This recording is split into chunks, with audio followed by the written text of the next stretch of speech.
to Real Life with Holly and Regina, personal growth from our perspective. How's it going, Regina? How are you on this fine Thursday evening? I am doing great, Holly. How are you? Love the t-shirt as usual. Thank you.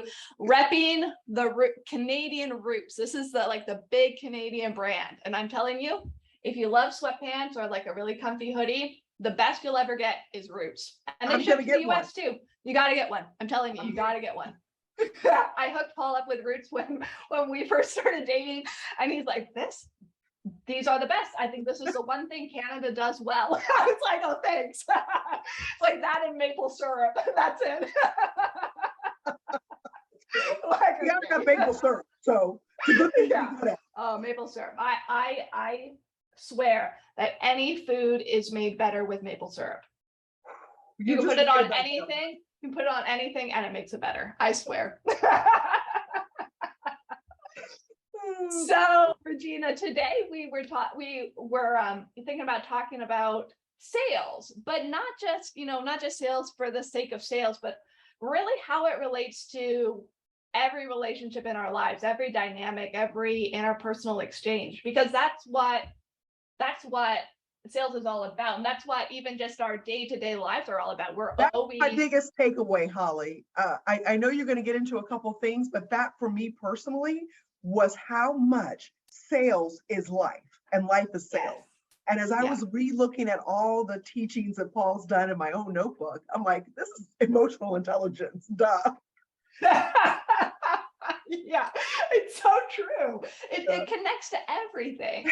Every single thing. And I'm like, how did I miss this? And I think last year when I went to the sales boot camp, and if you haven't been, you got to go. You have to go all the way through. And I thought I was so getting into EQ and I had to come up with content that I didn't focus enough on the sales side because I was doing this content piece. Yeah. And now going back over all of my notes, and then when you said, let's talk about sales, and I thought, okay, I'm like, oh my God, I'm blown away. I'm just blown away. I'm in a different place to hear it the second time around. This is really good stuff. Well, it's like we were talking about last week with the spirit of opulence. Every time you tune in and you bring your awareness to something, you're at a different place yourself. So you're going to get different things from it. And it's just, there's always, it's being that constant learner. I mean, it's so good when you can be in that state of mind. And this is sales unlike you've ever heard sales. I was in real estate for years, and KW is a great company. KW is a great company. I have never heard this stuff until last year in 2021 when Paul did the free teachings and then the paid sales and the boot camp in Florida. I'm just saying this is living a different life coming from this perspective of sales. I love that. It's so true. I sort of was in sales before I started working for Paul. The biggest thing I did was I ran a painting business for 2 years. I don't know if I ever told you that, but I ran a residential commercial painting company. I had 10 employees at my peak, and I was going out every day and selling jobs, selling painting, submitting proposals for painting jobs. And so I did, over the course of those 2 years, it was during the summer while I was in college. I did around close to $500,000. Yeah, close to $500,000 in revenue those 2 years. And I was just an extraordinarily great salesperson right now. No wonder you're our 6-figure sales mentor. Holy cow. But I feel like I didn't even do it well. I look at all the mistakes I made now that I've had so much more intentional training. I'm like, just think of what the business could have been. Oh my God. I feel like people bought from me because they kind of felt sorry for me. I was just like, well, a little university student going door to door asking if I could paint their house. Oh my God. They're like, let's help this girl out. Yeah, okay. No, you have a gift in sales, so I'm excited for you to share with all of us your perspective because this is just really good stuff. Oh, thank you. Well, I love it. I do genuinely love it so much. I think it, it's a core part of what I do day to day and for work. And even honestly, every single conversation, almost every single conversation, Paul knows exactly when I'm about to pitch him on something, because I'll be like, so, and he's like, okay, here we go. How much is it going to cost me this time? Yeah, your transition statement of so or now. So, yeah, okay. So I have this idea, but the point as I was thinking about this, our show today, and what to share about that can really connect with anybody, no matter, whether you're a sales professional or not, just whatever it is you do. We all have to relate to people every single day of our lives. We all have those, those relationships, those interactions, and we're either approaching them with intentionality or we're not. Or we're approaching them just from a place of default thinking, which isn't powerful. It's not empowering for you or for the other person. And I just kept coming back to this idea. The way Paul defines sales, he says sales is a transference of emotion, the primary emotion being certainty. So I thought about this a lot, like over the number of years that I've really studied this and worked for Paul. But thinking about, what does it feel like? Okay, the transference of certainty. When I feel like, how good does it feel when you just feel like absolute certainty that the decision you just made is absolutely the right decision, or that what you just did was absolutely the right thing to do? It's just like you feel bulletproof. Like you just feel, when you have a plate, like seriously, you have a plate of food in front of you and it was delicious and nutritious and full of just good vitamins and good nutrients, all the things your body needs, and it was so flavorful, and you just finish that meal and you're just like, oh, I just feel so good. Like that was the right decision to make. Yeah. I mean, that's just one small example, but when you just feel absolute certainty that this is just question. Yeah. And when you think about it, if sales is a transference of emotion, the primary emotion being certainty. And so basically you're helping other people achieve that feeling of just being like rock solid in your decision, of just being bulletproof, of just knowing. When you say it that way, Holly, it feels very cool for us as sales professionals and again, as coaches, speakers, whatever business you're in life. Yeah. We're all trying to instill that idea, our ideas into people, make them feel certain that it's the right thing for them. To be able to do that is very cool. I hadn't thought about that way until you just said that.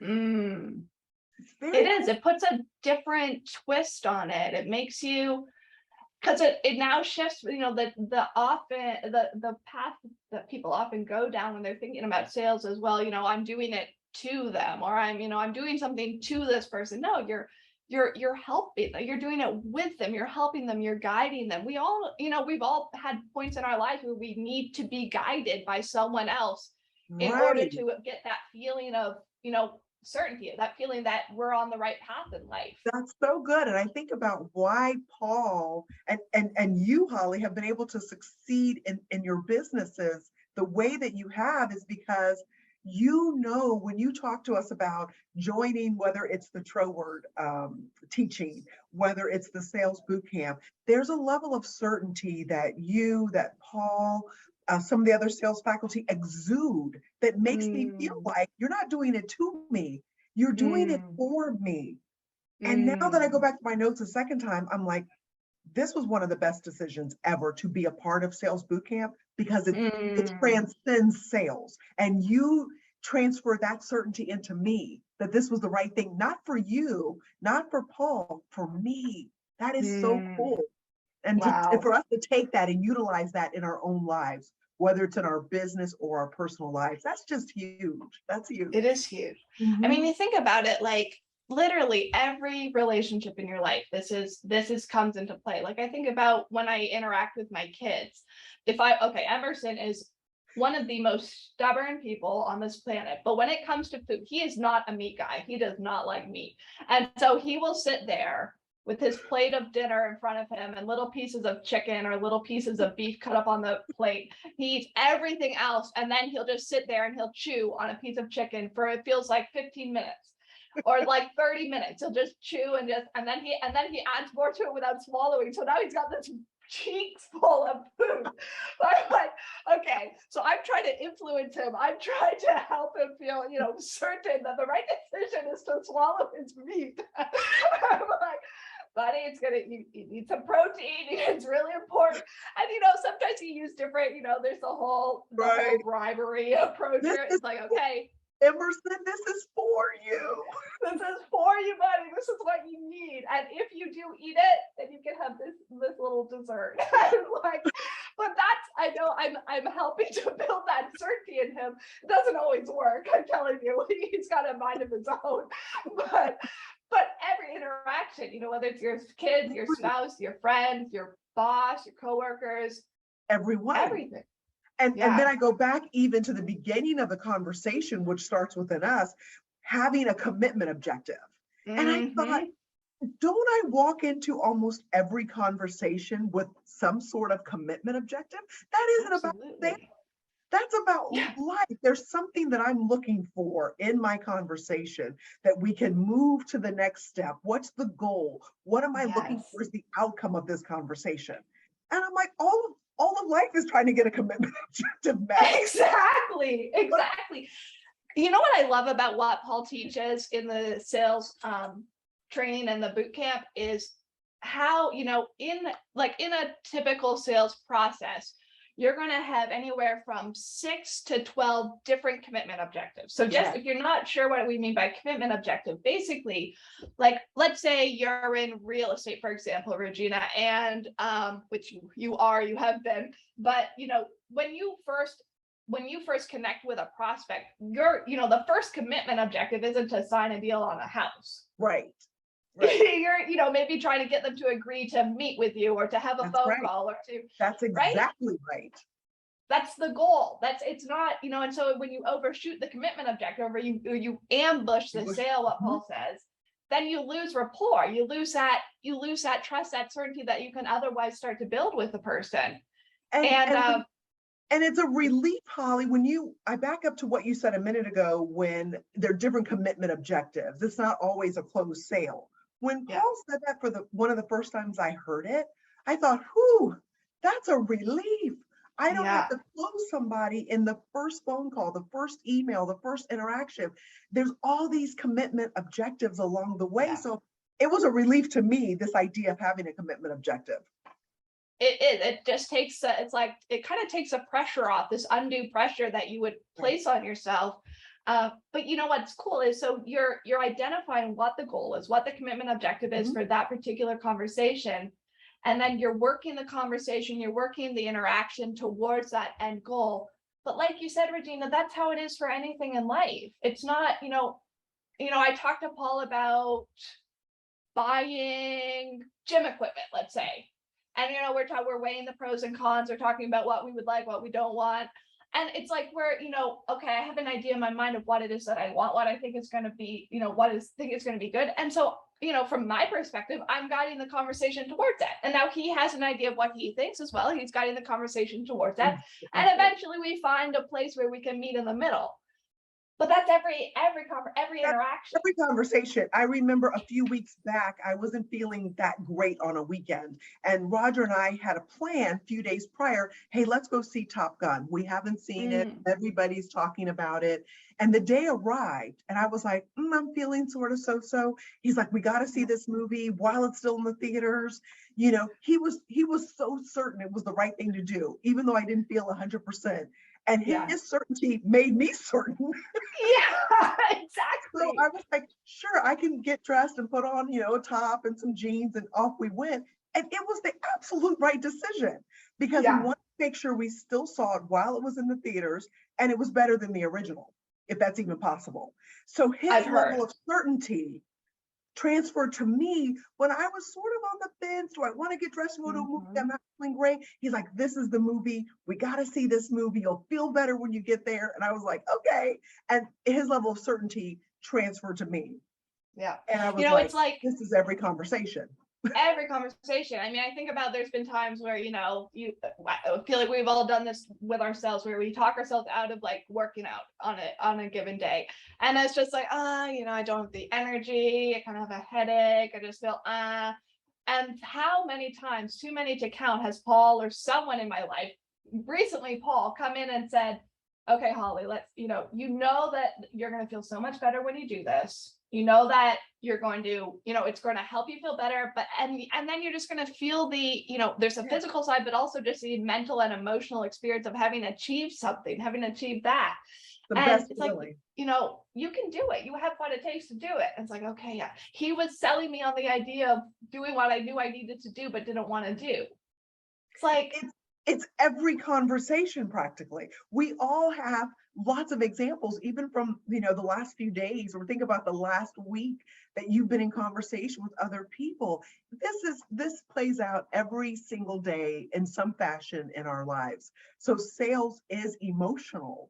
And our lives are emotional, and everything. As I was preparing for this and thinking about sales, I'm like, that's emotional intelligence. Yep, that right there. Yep, that happens daily. I'm like, why do we put this negative spin on sales when it's helping people get something that's good for them, that they want? It's really quite a beautiful thing when you think about it. It really is. It really is. And I would just really encourage everyone who's watching, in just a few weeks at the start of October, Paul's going to be leading a series, a 4-part series. I think it's 4 parts, 3 or 4 parts on sales training, free sales training. It's like, if you're thinking about investing in sales training, don't spend a penny until you join this study, until you go through this study. Because I tell you, based off of the feedback we got from last year, people learn more from this free training than from so many paid courses they've done. I have to confess, Holly, I went back to the free training a few days ago, and I looked at lesson 1. And I remember lesson 1 happened last year. I was in LA. So I wasn't live on the Zoom at 8 a.m. Eastern. I was not, I have to confess. And I kept saying, oh, I'll go back and listen. But I just started jumping in. The first lesson is so over the top good that it's so ridiculous what Paul delivered in that first lesson about rapport, about building rapport. And he talks about it again, things we experience every day. He's like, that first 4 seconds is critical. And then I'm thinking, whatever, is it really 4 seconds? I don't know about that. But then you think about the times that you've met someone and you instantly loved them and you didn't know why. Or you were like, this person gives me a bad vibe and you don't know why. That does happen in the first 4 seconds. Absolutely. It happens that fast.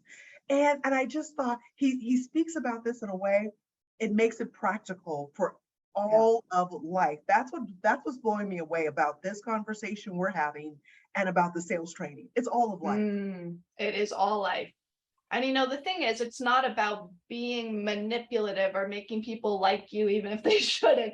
It's genuine. It's about being your own genuine self. And it's intentional. It's, it's strategic, as Paul will say. It's, genuine and strategic. And there's nothing wrong with, that's a very powerful way to operate in life, is to be genuine, to really share and give and care for the other people in your life. And to be strategic, recognizing that everyone has an agenda, everyone has things they want there, and you can help guide people towards whatever is the right path. It's so good. It's beautiful. It really Everybody is. has to get in this training. And even if you're like me and you took it last year, I'm considering taking it again, because just looking through my notes, I'm like, I missed so much. I'm now in a better place to receive it.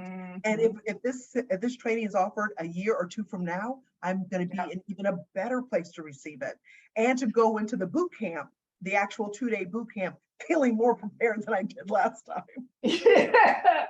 I just have to tell you, Regina, because we're going to be announcing this very soon.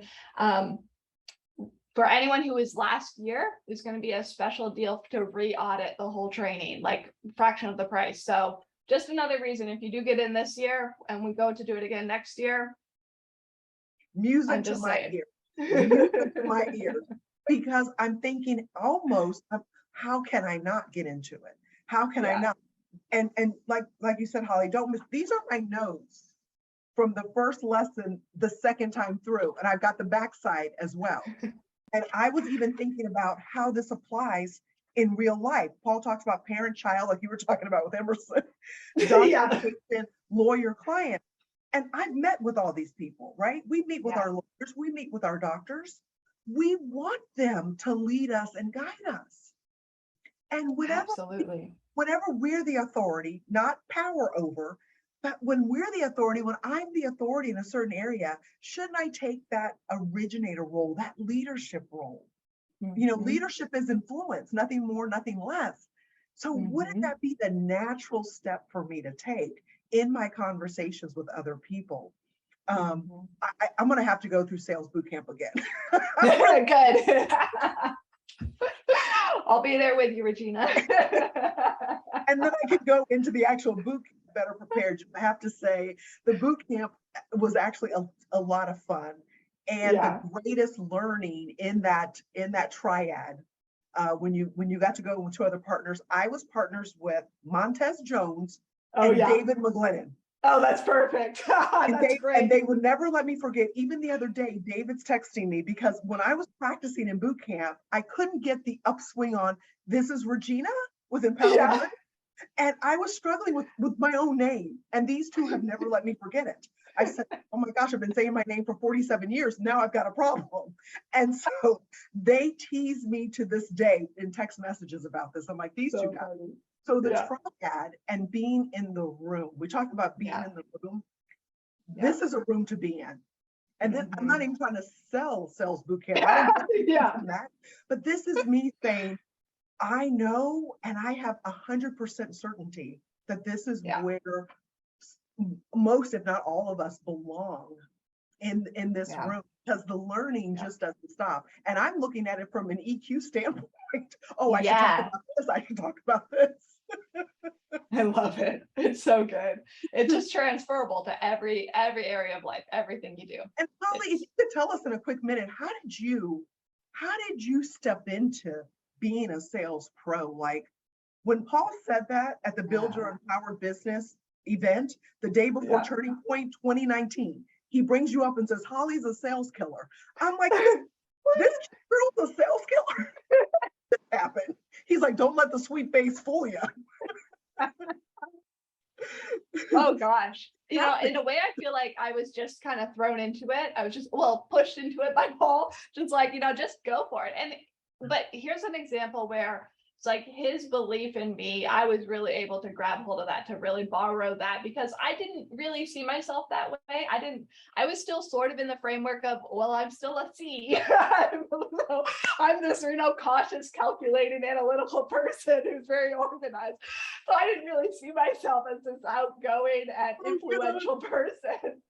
And like, I remember probably the first sales conversation I had, and it was so bad. I remember who it was with, I remember exactly where I was, and I was following this script that Paul had basically given to me, like word for word, like stumbling over it, and I'm sure it sounded so bad. But hey, I mean, she bought, so I guess it couldn't have been that bad. But I think that's it. Sometimes you just gotta jump into it and just, trust the process and recognize that it's not gonna be perfect. It's never gonna be perfect. There's always gonna be things you can improve, but that's how you get good. That's how you improve. So you just gotta jump in. I love that so much. I've learned a lot from you in this area, Paul. I mean, Holly, as well as Paul, I've learned a lot even just from you. So Thank I'm you. excited to learn more. Thank you. Well, I'm excited too. So jump in. The free sales training is coming up in a few weeks. Jump in. Someone will put a link in the comments where you can sign up for that. And thanks again for joining us, Regina and I, for Real Life with Holly and Regina. Take care, Bye, everyone. everybody.